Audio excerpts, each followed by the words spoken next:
Do you think supernatural entities are just myths created to scare children? What if I told you that buried beneath centuries of folklore and religious texts lies a disturbing truth that authorities have systematically concealed from public knowledge? A truth about an entity so ancient, so malevolent, that merely documenting its existence has resulted in unexplained disappearances throughout recorded history. The being known in classified documents as the Further Demon has been terrorizing humanity since before written language existed. But unlike the sanitized demons of popular culture, this entity operates with purpose, with patience, with an intelligence that suggests something far more disturbing than religious superstition, something real. The earliest documented encounter dates to 1631 in the small village of Witchwood, England. Parish records recovered from St. Mary's Church describe a series of unexplained phenomena that began after local gravedigger Thomas Hadley uncovered a peculiar stone artifact while preparing a burial plot. The artifact, described as a flat stone of unusual weight-bearing markings not of Christian origin, was initially kept in the church vestry. Within 3 weeks, 5 children from the village reported seeing the same figure in their dreams, a tall entity with elongated limbs that they claimed stood in the shadows of their rooms watching. Each child described identical details without having spoken to one another. Each mentioned the smell of burnt copper. Each mentioned the entity's eyes like wells. Each mentioned how it would whisper their names, though its mouth never moved. The church records abruptly end after Reverend William Clark wrote, "The stone is gone. Something has taken it. God forgive us for what we've unleashed." All 5 children disappeared on the same night in October 1631. Their bodies were never found. The official explanation recorded by authorities was wolves. But wolves don't leave behind the peculiar symbols that were found etched into the wooden floors of each child's bedroom. Wolves don't selectively target 5 unrelated children from different parts of the village on the same night.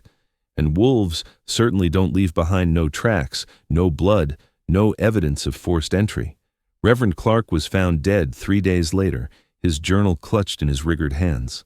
The final entry simply read, "It watches from the further, it waits until invited, it comes through reflections." The church itself mysteriously burned to the ground the following year. The official records claim a lightning strike was responsible. Curiously, no storm was recorded in the region on that date. For almost a century, the pattern went dormant. But something changed in 1729 when renowned French occultist Jacques Belmont began researching what he called les entités du miroir, the entities of the mirror. Belmont had come into possession of fragments of ancient texts that described beings that existed in a realm parallel to our own, a place referred to as the further, a dimension of darkness that bordered our reality. According to Belmont's journals, these entities could not enter our world without invitation or a gateway. Reflective surfaces, particularly mirrors, still water, and eventually photographic materials and screens, served as potential thresholds between our world and the further. Belmont's research abruptly ceased when he reportedly went insane, destroying all his mirrors and reflective surfaces in his home before gouging out his own eyes with a letter opener. Before his death in an asylum 3 weeks later, he repeatedly told doctors, "It saw me through my research. It knows I know. It's coming through the spaces in between light."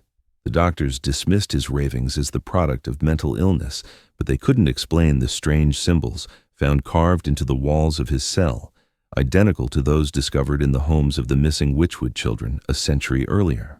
In 1843, a series of disappearances in Vienna caught the attention of local authorities. 7 people vanished over the course of 2 months, all connected to the newly established daguerreotype photography studio of Anton Kirschner. Investigators found each victim had sat for a portrait at the studio before their disappearance. Each portrait showed a curious anomaly, a darkened, elongated figure barely visible in the background, standing behind the subject. When authorities questioned Kirschner, he claimed no knowledge of the figure in the photographs. The morning after his interrogation, Kirschner was found dead in his studio, his body contorted in an impossible position before his largest camera. His eyes were described in the coroner's report as completely blackened, as though filled with ink. The official cause of death was listed as heart failure, though the report noted the curious fact that every reflective surface in the studio, mirrors, glass plates, metal fixtures, had been smashed or covered. Among Kirshner's personal effects, investigators discovered a journal containing references to a presence that watches through the lens and the entity from the further that feeds on fixed images. Most disturbing was his final entry. It uses our new technologies. It adapts. It comes through the captured light. It has always been waiting for us to create better doors. The Viennese authorities sealed the case files. The studio was demolished. The photographs were allegedly destroyed. But in 1972, researcher Elena Kuznetsova discovered what appeared to be one of the original Kirshner daguerreotypes in a private collection in Moscow. The photograph showed a young woman in formal Victorian dress. Standing behind her, barely visible in the shadows, was a tall, unnaturally thin figure with elongated fingers resting on the woman's shoulders. The woman's eyes in the photograph showed an unusual reflective quality, as though capturing two different light sources. 3 days after documenting the photograph, Kuznetsova disappeared from her Moscow apartment. Her research notes were confiscated by Soviet authorities and classified. The photograph itself vanished. The pattern continued throughout the 19th century. In 1876, an article in a London medical journal documented 7 cases of what was termed reflective surface psychosis, a condition where patients became convinced that something was watching them through mirrors, windows, and other reflective surfaces. All patients reported the same tall, emaciated entity with elongated limbs. All mentioned the smell of burnt copper. All claimed the entity would whisper to them, telling them to invite it through. 6 of the 7 patients committed suicide by gouging out their own eyes. The 7th, a young woman named Eleanor Webb, simply vanished from her secured room in the asylum. The night nurse reported hearing whispers from Eleanor's room, though the patient had been alone. When the nurse entered to investigate, the room was empty. The only exit, a small window, was not just locked but barred. The only unusual element was the mirror on Eleanor's vanity, which was discovered shattered on the floor. Authorities concluded she had somehow escaped, though they could offer no explanation for how. The official report was sealed by order of the Home Office. The case was never solved. The 20th century brought new technologies, new reflective surfaces, and new manifestations of what researchers would eventually codename the further demon. In 1912, pioneering filmmaker Martin Graves began production on what would have been one of the first feature-length horror films, titled The Watching One. Only 20 minutes of footage were ever completed before production mysteriously halted. The footage, preserved in the British Film Institute archives, shows scenes of actors performing before early film cameras. But what caught the attention of film preservationists in 1967 was something in the raw footage that Graves could not have planned or created with the technology of his time. In multiple scenes, a tall, thin figure can be seen in the background, partially obscured by shadows. The figure appears in different positions between cuts of the same scene, something impossible to achieve without modern editing techniques. More disturbing is the figure's movement, a strange, stuttering motion unlike natural human movement, as though it existed between the frames of the film itself. The production notes recovered with the footage contain increasingly disturbed entries from Graves. It's in the camera somehow. It watches from between the frames. It's using the film to cross over. The final entry simply reads, "It's here." Martin Graves disappeared 3 days after shooting the final scene. 5 crew members also vanished in the following week. The film was never completed. The studio destroyed most records of the production, and the project was largely forgotten until the BFI restoration team discovered the surviving footage. 3 film preservationists who worked directly with the footage in 1967 died under unusual circumstances within months of the restoration project. 2 from apparent suicides. Both had gouged their own eyes. The third simply vanished from his London flat, leaving behind a journal with a final entry that read, "I can see it when I close my eyes now.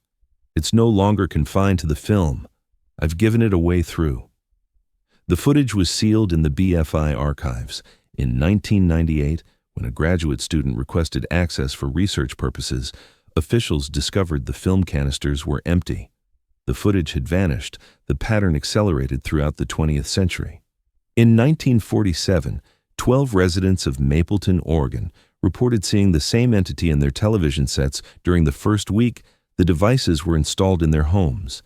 Each described an impossibly tall, thin figure that would appear in the background of normal broadcasts, visible only to the owner of the television. Each mentioned that the figure would slowly move closer to the foreground of the screen over successive viewings. On March 17, 1947, all 12 residents disappeared from their homes simultaneously. Investigators found each television turned on but displaying only static. Each screen was shattered from the inside out, with glass fragments scattered inward toward the room rather than outward, as would be expected from external damage. The FBI classified the case under national security concerns. The official explanation provided to the public was mass hysteria leading to group desertion. The town's local newspaper editor who attempted to investigate was found dead in his home 2 weeks later, all reflective surfaces shattered, his body contorted in an impossible position before his typewriter. His unfinished article, still in the machine, ended mid-sentence. What witnesses described suggests something came through the television screens, and in 1973, experimental filmmaker Robert Straker began documenting what he called the observer effect, a phenomenon he claimed to have captured while filming subjects in front of mirrors. His research notes, recovered after his disappearance, describe capturing footage of something that exists in reflections but not in physical space, an entity that appears aware it's being recorded and responds to observation. Straker's footage allegedly showed subjects seated before mirrors while being filmed. In the footage, their reflections would subtly change, movements occurring microseconds before the subject moved, expressions shifting independently, and in the most disturbing cases, a tall, dark figure gradually appearing behind the reflection while nothing was visible behind the actual subject. 5 test subjects participated in Straker's experiments. 3 committed suicide by gouging their eyes. 2 disappeared. Straker himself vanished on November 14, 1973. His apartment was found undisturbed except for one detail. Every photograph he had ever taken had been removed from their frames. Every mirror was shattered. Every piece of film was missing. The only item recovered was a journal containing his final entry. "It's using me to document itself. It needs to be seen to cross over. Every image I capture creates another door. I've been helping it all along." The digital age brought new opportunities for the further demon to manifest. In 1994, 5 beta testers for an early internet video chat application reported seeing the same anomaly during testing, a figure that would appear in the background of their own video feeds, visible only to the person receiving the transmission, never to the sender. Each tester described the same tall, thin entity with elongated limbs that appeared to move closer to the foreground with each successive call. All 5 testers disappeared over a 3-day period. Investigators found their computers on, displaying only static. In each case, the webcam had been shattered from the inside out. The development company classified the incidents and abandoned the project. The software was never released. In 2003, the phenomenon appeared again with the rise of digital photography. Reports emerged on early internet forums about a strange figure appearing in digital photographs, always in the background, always partially obscured, always seeming to move closer in successive images. Those who reported the phenomenon described the same entity, unnaturally tall and thin, with elongated limbs and features that seemed to shift when not directly observed. The posts were systematically removed. The forums were shut down for technical maintenance. The users who had reported the sightings never posted again. Internet security analysts traced a complex bot network that appeared dedicated solely to identifying and removing all mentions of the phenomenon from digital spaces. But the pattern couldn't be completely contained. In 2008, an anonymous data dump appeared briefly on several file-sharing networks before being removed. The files contained what appeared to be classified research from a private security firm contracted by an unnamed government agency.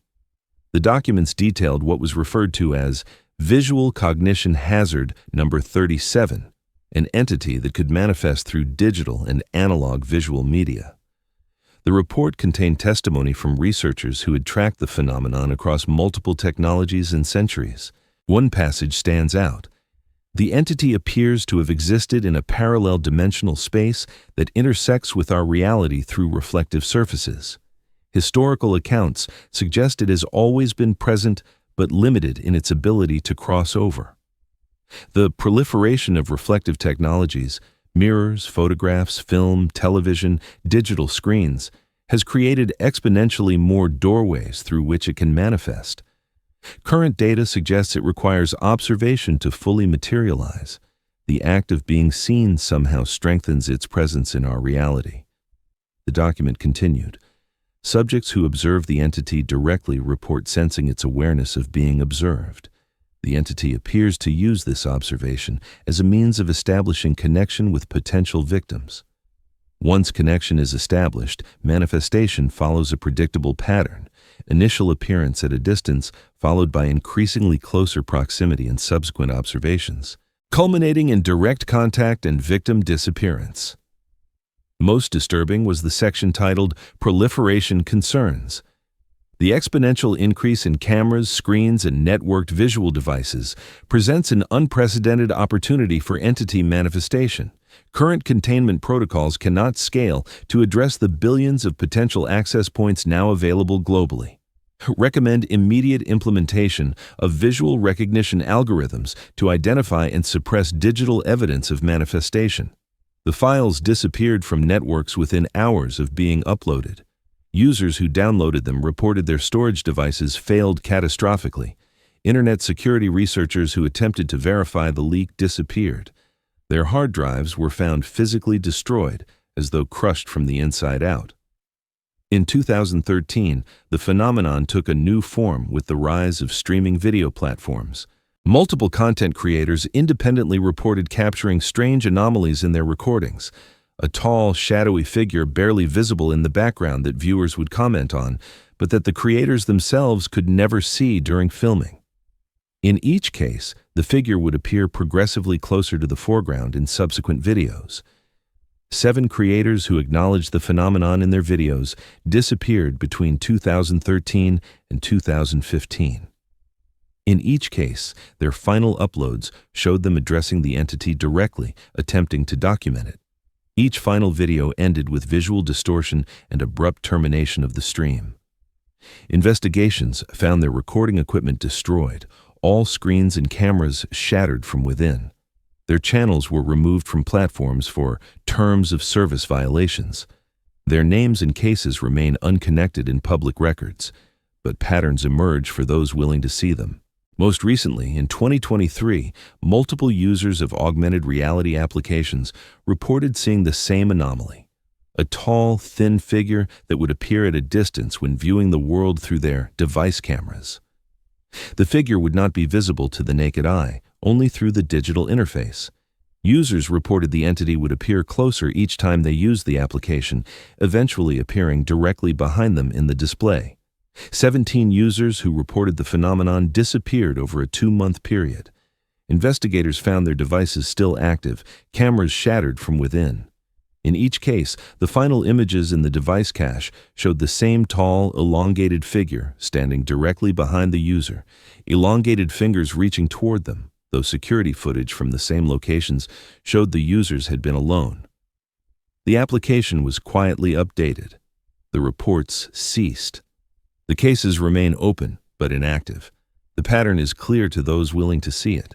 Throughout history, as humans have created new technologies that reflect, record, or transmit visual information, the entity known as the further demon has adapted, using each innovation as a new threshold between its dimension and ours. From ancient reflective surfaces to modern digital screens, it watches, it waits.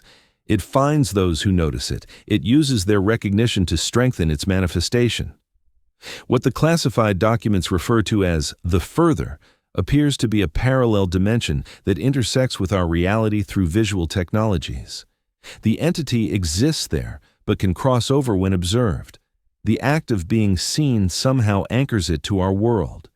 Each new visual technology we create provides another doorway through which it can reach. But why are these cases hidden? Why do authorities across centuries and continents systematically obscure all evidence of the entity? The most disturbing theory, supported by the leaked documents, suggests containment through controlled ignorance. Mass awareness would create mass observation. Mass observation would create countless anchors for manifestation. By suppressing knowledge of the phenomenon, authorities limit the number of people actively looking for it, actively inviting it through. Because that's the key element repeated across centuries of documentation. The further demon cannot fully cross over without being actively observed. It can appear in reflections, in recordings, in digital spaces, but to physically manifest, to take someone, it needs their awareness, their attention, their eyes on it, which brings us to now, to you. You've just spent the last several minutes reading about the further demon, learning its patterns, understanding how it manifests, focusing your attention on it, thinking about what it looks like, imagining that tall, thin figure with elongated limbs. In doing so, have you invited it to notice you? The most unsettling accounts from across the centuries suggest the entity doesn't just randomly select victims. It chooses those who acknowledge it, those who seek information about it, those who speak its patterns into the world, those who spread awareness of its existence, those perhaps like you. Right now. Don't look at your reflection right away. Don't check your phone's front-facing camera. Don't turn suddenly toward any mirrors or windows or screens in your periphery. Because according to the patterns established over centuries, once you've learned about the further demon, once you've held it in your mind, it becomes aware of you. And the first manifestation always occurs at the edges of perception. A tall, dark figure glimpsed in a reflection or through a screen, standing just at the limit of clear vision. It starts small, almost imperceptible. A shadow where no shadow should be. A movement in a reflection that doesn't match your own. A dark figure in the background of a photo you don't remember seeing when the picture was taken. It will be there now, watching from the further, waiting for you to notice it, to acknowledge it, to strengthen its connection to our world through your observation. And with each sighting, each recognition, it draws closer. Ask yourself, have you noticed anything unusual in reflective surfaces recently? Any strange shadows in your peripheral vision? Any unexplained figures in the background of photos or videos? Any sense of being watched when alone? If you have, it may already have found you. If you haven't, it may simply be waiting for the right moment. For when you're alone. For when the light is just right. For when you glance at your reflection and see something else looking back. The pattern is always the same. First, distant observation. Then, gradual approach. Then whispers. Your name, though its mouth doesn't move. Then the smell of burnt copper. Then the final manifestation. Standing directly behind you, visible only in reflection, elongated fingers reaching toward you. Then nothing. No struggle, no evidence, just absence. Another missing person, another case unsolved, another name unconnected to the pattern. That's why this information is suppressed. That's why these cases are hidden. Because knowing makes you vulnerable. Awareness creates connection. Attention strengthens manifestation. And now you know. If you've read this far, if you've absorbed this information, if you've held the image of the further demon in your mind, then perhaps you should check your reflections more carefully in the coming days. Watch for movement that doesn't match your own. Listen for whispers when you're alone. Notice if screens and cameras seem to capture more than is physically present. For those who wish to protect themselves, the historical records offer limited guidance. Across centuries of documentation, the only consistent protection has been to eliminate reflective surfaces, break mirrors, cover screens, avoid still water, disable cameras. Remove the thresholds through which it can manifest. But in our modern world, surrounded by screens and cameras and reflective surfaces, is total avoidance even possible? I've documented this pattern at great personal risk.